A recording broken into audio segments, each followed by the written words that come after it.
சர்வதேச அளவிலான யூக வணிக நிறுவனங்கள் தங்கத்தை விற்க துவங்கியிருப்பதால் தங்கம் மற்றும் வெள்ளி விலை மேலும் குறையக்கூடும் என்று எதிர்பார்க்கப்படுகிறது.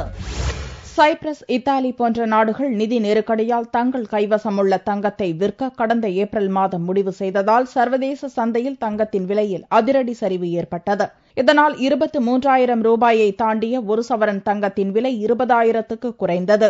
இடையில் ஓரளவுக்கு நிலையாக இருந்த தங்கத்தின் விலையில் கடந்த ஒரு வாரமாக மீண்டும் தொடர்ச்சியாக இறங்குமுகம் காணப்படுகிறது. சர்வதேச சந்தையில் தொடர்ச்சியாக 8வது நாளாக தங்கத்தின் விலை திங்களன்றும் குறைந்துள்ளது. இதன் மூலம் இந்த ஆண்டில் இதுவரையில் தங்கத்தின் விலையில் 20% சரிந்திருக்கிறது. 2009ஆம் ஆண்டு மார்ச் மாதத்திலிருந்து தங்கத்தின் விலை ஒரு வாரத்தையும் தாண்டி தொடர்ந்து சரிவது இப்போதுதான் முதல் முறை என்பது குறிப்பிடத்தக்கது. சென்னையில் தங்கத்தின் விலை திங்கட்கிழமையன்று சவரனுக்கு 248 ரூபாய் குறைந்திருந்தது. ஒரு சவரன் தங்கம் 19,568 ரூபாய்க்கு விற்பனையானது. 1 கிராம் ஆபரண தங்கம் 2,446 ரூபாயாக இருந்தது. வெள்ளி கிராமுக்கு 1 ரூபாய் 70 காசுகள் குறைந்து 44 ரூபாய் 50 காசுகளுக்கு விற்பனையானது. பார் வெள்ளியின் விலை 41,615 ரூபாயாக இருந்தது.